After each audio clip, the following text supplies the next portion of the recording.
What message do you have to Prince fans? Just keep saying prayers for everyone, for the family. There was no sign of this. It's just... You know, everyone gets sick once in a while. We don't know.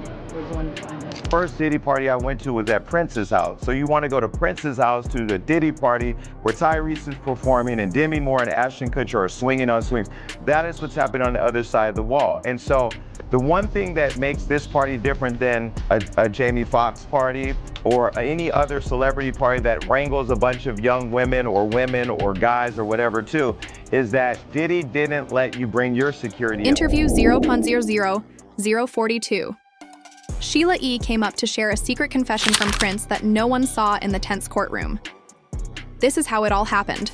How it all unfolded. But here's a twist. What if Prince had the cameras rolling the whole time? He was known for being private, calculated, and always in control. So what if he had incriminating footage and that's why he never attended the parties? Well, some folks definitely believe he may have kept the footage or even handed it over to someone before he passed. And now whispers are growing that his name could come up in court. Child, this trial is about to be one for the books, and I'm here. Diddy's reply sent shockwaves through the room as it was approaching. Interview 053-117 Sheila. E isn't just any name tied to Prince. She's one of the few people who truly understood him both as a person and an artist. Their relationship ran deeper than mere collaboration. Sheila wasn't just playing music with him. She was sharing a life filled with creative highs, intimate conversations, and personal truths. She became part of Prince's inner circle. A rarity for someone as guarded as he was. And remember, Prince wasn't just selective about his music. He was selective about people if he invited you in close. It wasn't by accident. Their connection wasn't just obvious behind closed doors. It played out for the world to see. Sheila E. worked with Prince on some of his most iconic music, from their hit, A Love Bizarre, to her unforgettable performances. During his tours, he didn't just feature her as a drummer or a singer, he elevated her to a co-star Prince, trusted Sheila to embody his vision and in many ways co-create it. She had this way of matching his energy on stage, blending perfectly into his eccentric and electrifying world and outside of music. She was often seen alongside him at events, as if they shared an unspoken bond that didn't need public explanation. But here's where some eyebrows start to rise. Why is Sheila E. only revealing these so-called words from Prince? Now that's the question her skeptics have asked, and it's a fair one. Prince has been gone for years, and throughout that time, Sheila has spoken openly about their friendship, their love of music, and their shared memories. So why wait? Why drop something this explosive in the middle of a courtroom drama involving Diddy of all people?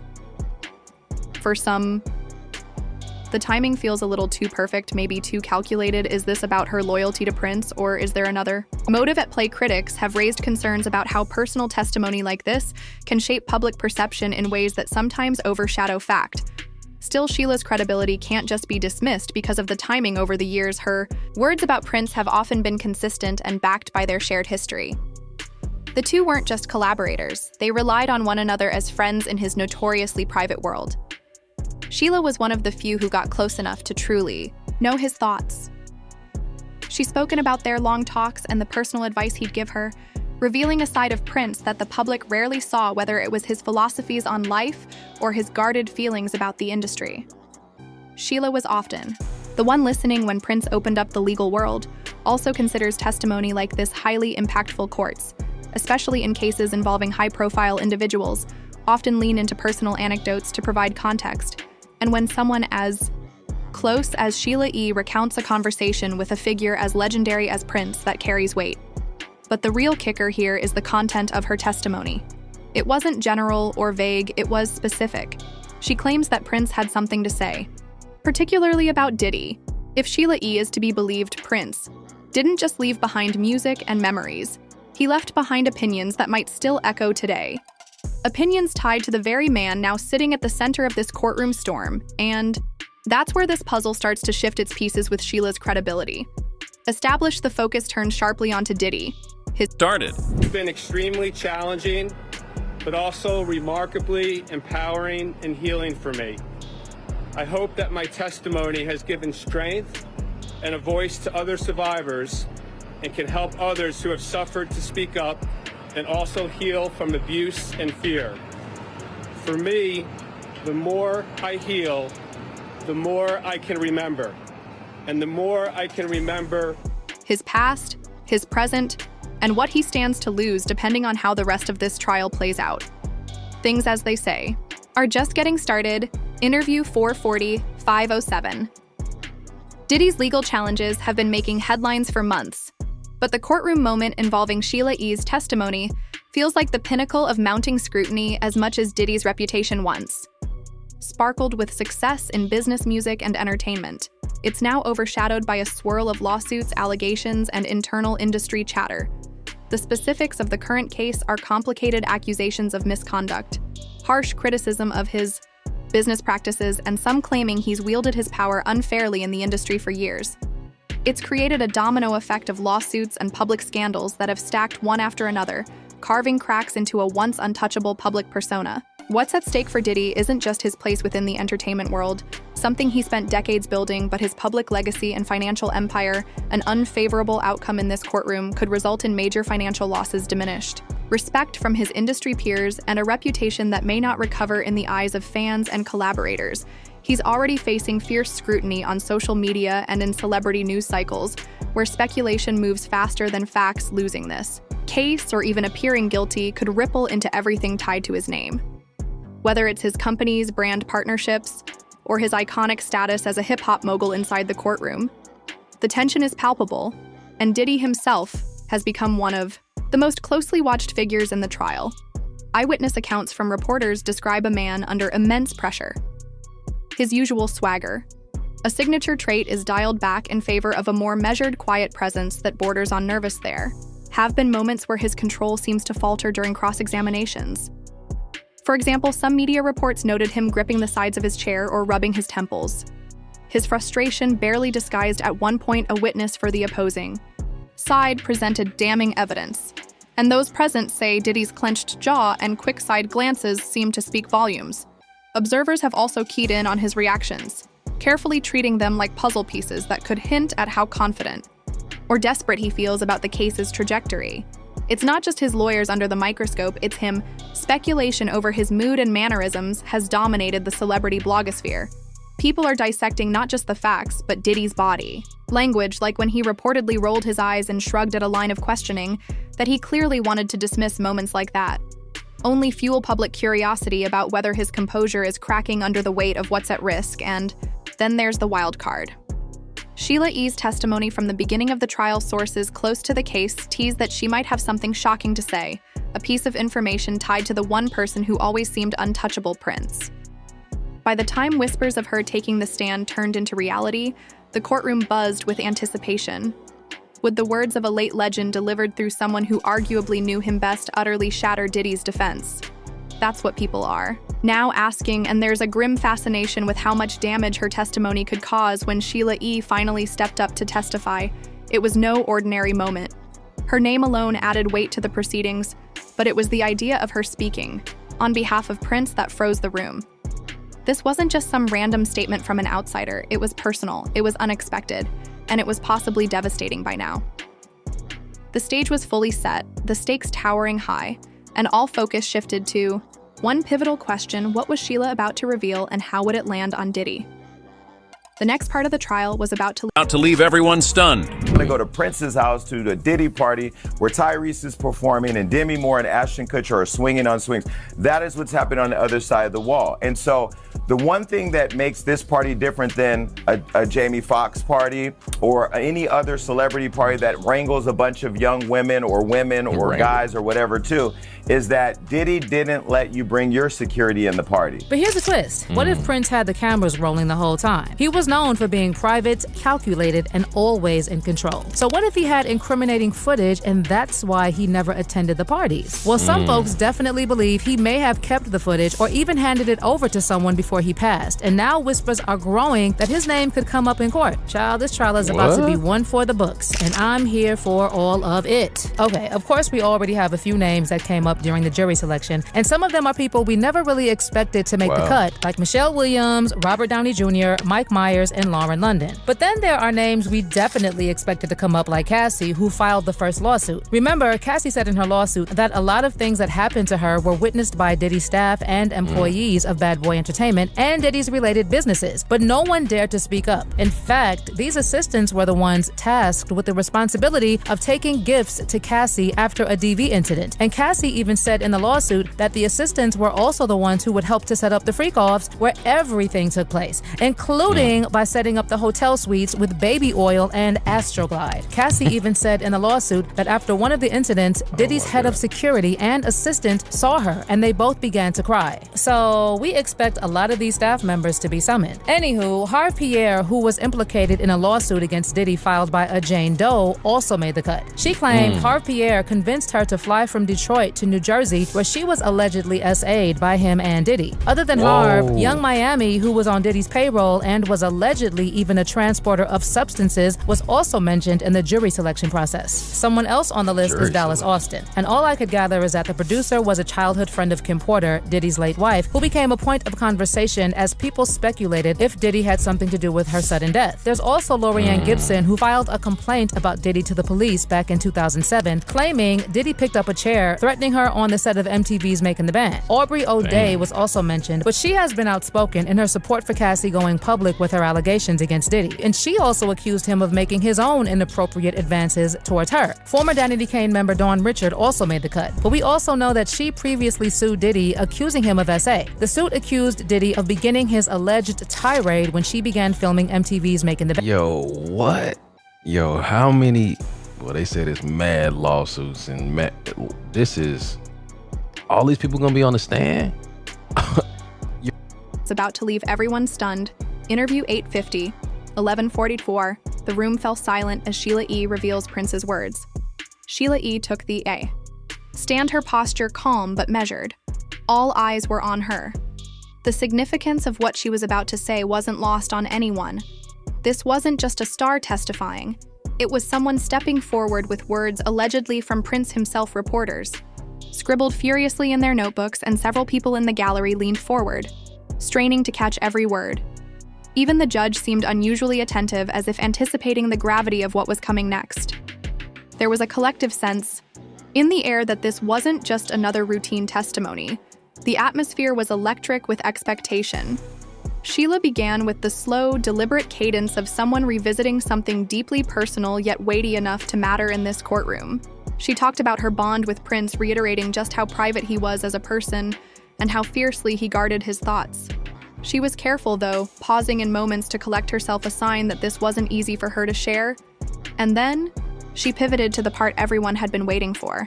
The words Prince allegedly confided to her about Diddy. For a figure like Prince, known for being deeply protective of his artistic vision and legacy, saying anything about his peers or competitors wasn't something he did lightly. His reputation was built on both mystery and genius. Sheila explained that in one of their final conversations, Prince opened up in a way that caught even her off guard. While she didn't specify the exact context at first, she hinted at disapproval, saying that he had strong feelings about the direction the music industry was heading, and certain individuals he believed were responsible for that decline. It was clear even before she spoke a single name that the courtroom was holding its collective breath.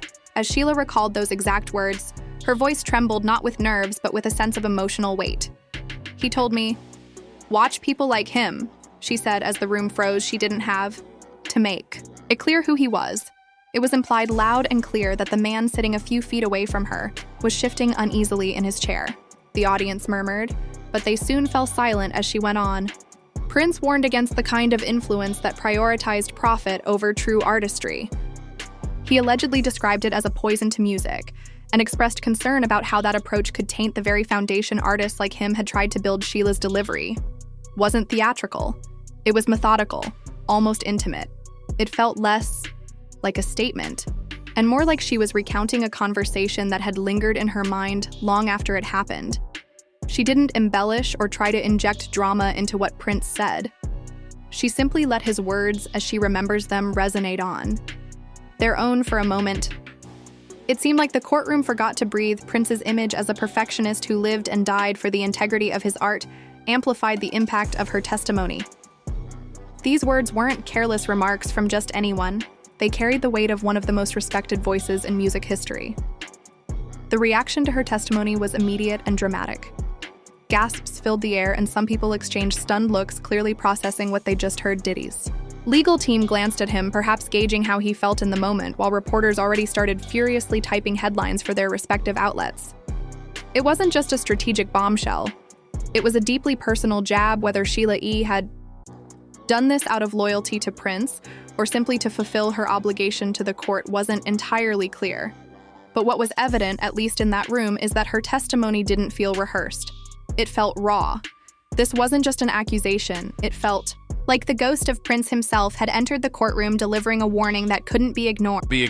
Expect a bunch of other names to come up during the trial, but like I said, Prince was not on my bingo card. And especially not about him allegedly having a tape on Diddy. Makes me wonder, could this have had anything to do with Prince's death? Could this be the deep, dark secret about his death, y'all? Well, we know that Prince knew a few days before his death that it was the end of the road for him, and he even posted a picture of himself which contained a since-deleted message, just when you thought you were safe. In fact, during his final appearance at a party at Paisley Park, just after his reported treatment and days before his death, Prince reportedly told attendees, "Wait a few days before you waste any prayers." And just like he had predicted, Prince died at age 57 after being found unresponsive at his estate in Minnesota. At the time, health officials determined Prince died of an accidental fentanyl OD after unknowingly taking counterfeit Vicodin laced with the highly potent synthetic opioid. But it never made sense that clean-living Prince died of an OD. Did he have health problems?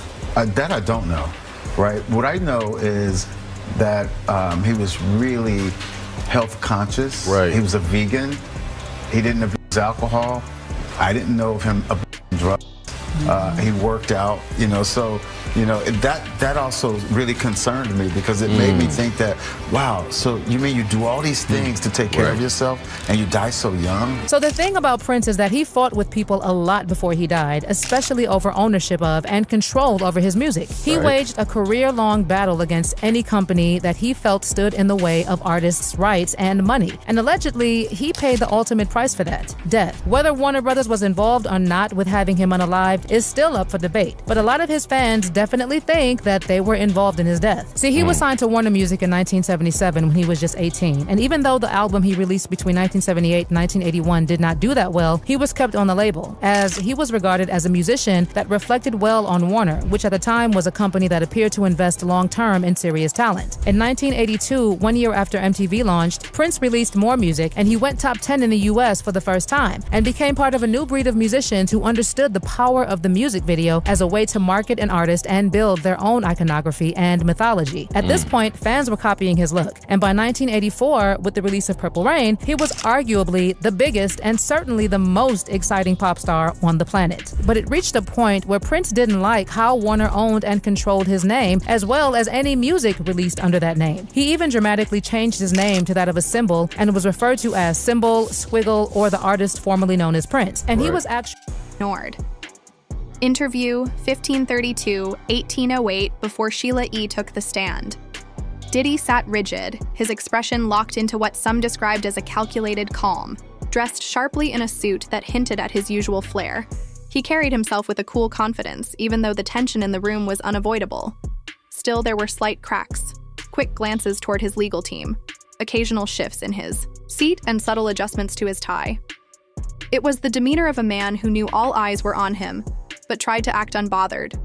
Whether it was nerves or simply focus was anyone's guess, but it was clear he felt the weight of the moment before it, had even arrived as Sheila began recounting her connection with Prince Diddy's calm exterior remained. He sat back, his face unreadable, maintaining a stillness that almost seemed rehearsed.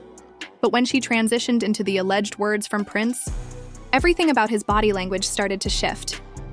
Sheila's voice didn't waver. It carried the kind of authority you don't question. And as her words landed, it was as if you could feel the temperature in the room drop, according to multiple reporters. The slight smirk Diddy had worn faded instantly, his eyes narrowed. His jaw tightened, and he leaned forward slightly, as if needing to physically brace himself against what Sheila just said, when she delivered the line he told me, "Watch people like him." One person sitting closer to Diddy even claimed to have heard a faint chuckle under his breath, a sound they couldn't quite identify as disbelief, annoyance, or something else? Diddy's reaction was instantaneous and unavoidable. Witnesses described him as visibly tensing his lips, parting as though he was about to interrupt, but holding back at the last second, something darker. Whatever it was, it left an impression, and several courtroom observers later described the reaction as eerily telling. The rest of Sheila's testimony only seemed to dig deeper under Diddy's skin when she mentioned Prince's warning about a poison to music. Diddy's expression hardened. He broke eye contact with Sheila and looked down his hands, fidgeting with a pen that had been laid out in front of him on the table. It was a far cry from the composed mogul image he usually projected. A few murmurs rippled through the room, partly in response to her words, but also in reaction to Diddy's body language. The courtroom isn't a place for outbursts. Everyone expects restraint, but in that moment, his restraint felt paper thin. What made this reaction so captivating was the ambiguity of it all. Was Diddy visibly upset because he knew this testimony could hurt his defense? Or was it the audacity of someone invoking Prince's name against him that set him off? Legal analysts have already begun dissecting the optics of his response, noting how easily it could be interpreted as guilt by a jury, or worse, as a sign that Sheila's testimony struck a nerve. He wasn't expecting a composed Diddy, might have shrugged it off, but the tension in his face told a different story. This moment of vulnerability, whether genuine or calculated, has already planted seeds of doubt. Public opinion thrives on perception, and for someone as image-conscious as Diddy, these few seconds in, the courtroom might hold consequences far beyond the trial itself. With this turn of events, it's clear the courtroom Turn to what this meant for the overall case. Today's cross-examination focusing heavily on Ventura's allegation that Combs raped her in 2018 after they had ended their relationship, which he denies.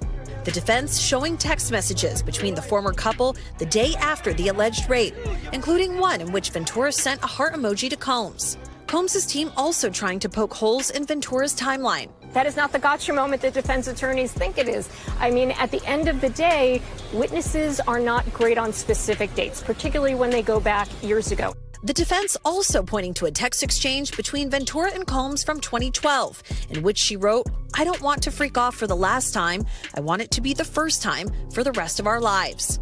At times today, the defense appeared to struggle to maintain momentum, facing frequent objections by prosecutors and regularly stopping Ventura's questioning to whisper together.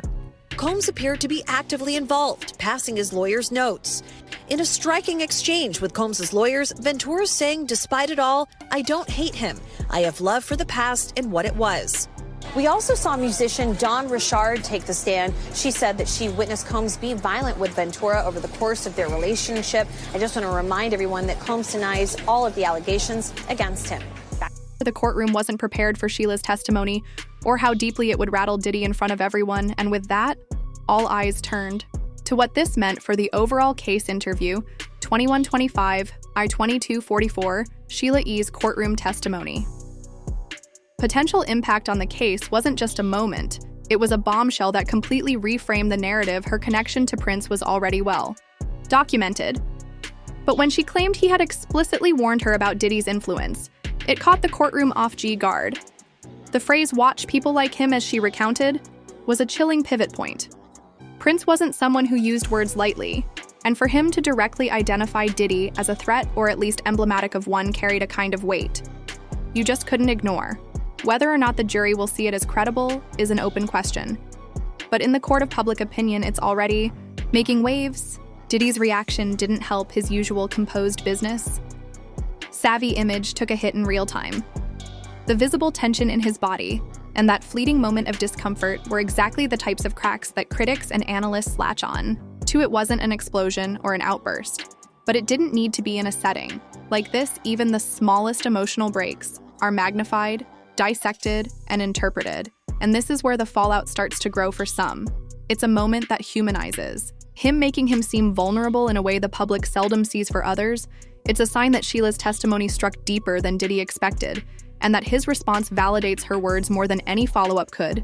The timing couldn't be worse. For someone in Diddy's position recently, his public standing has been under scrutiny thanks to a slew of controversies and allegations, some still playing out on multiple legal fronts. While this testimony doesn't directly tie into all of those claims, the overall narrative it builds could still spell trouble. Legal experts say that although Sheila's words might not be hard evidence, they could sway the jury emotionally, especially given Prince's almost mythical standing in popular culture. One analyst speculated that the mention of Prince alone brings an intangible credibility, because who doubts Prince, that effect combined with Sheila E.'s calm, direct demeanor could land like a 1-2 punch in the jury's mind. But there's another layer. The public Sheila E.'s words hit outside the courtroom too. Fans of Prince, still fiercely protective of his legacy, took to social media almost immediately after reports of her testimony emerged. Statements like "Prince knew all along" and "Diddy was never about the art" have begun trending, sparking debates that could shift how the entertainment world views this case. This isn't just about a legal battle anymore, it's about reputation, legacy, and symbolism. Prince wasn't there to defend his words, but through Sheila, his opinions felt alive again, echoing into spaces Diddy might not have anticipated. As for the jury, the implications couldn't be clearer. When they walk into deliberations, Sheila's testimony and Diddy's reaction will be fresh in their minds. Was her recounting a reflection of truth, or a weaponized memory timed to inflict maximum damage? And if it was, does it matter? Jurors are human after all, and personal testimony, especially words attributed to someone as influential as Prince, has the power to stick, even if it technically leans on emotions more than cold hard evidence. In the meantime, the media frenzy has only intensified.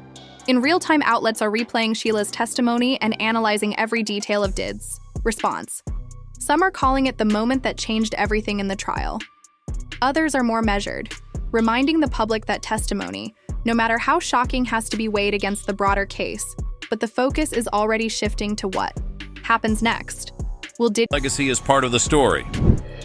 In her final day on the stand, Cassie Ventura spoke again about the day Combs brutally beat her in a hotel hallway in 2016. Ventura, who is potentially days away from giving birth, testifying that Combs was blackout at the time of the assault from drugs and alcohol. At one point, reading a text she sent him after the violent attack: "I am not a rag doll. I am someone's child." Following 20 hours of testimony this week, her attorney Douglas Wigdor speaking outside the courthouse, reading a statement from Ventura. I hope that my testimony has given strength and a voice to other survivors and can help others who have suffered to speak up and also heal from abuse. Will Diddy's team counter this narrative, or has Sheila's bombshell testimony sealed the social verdict? Whatever comes. One thing is certain: this case has only gotten messier. And now Prince's legacy is part of the story. Interview 2628.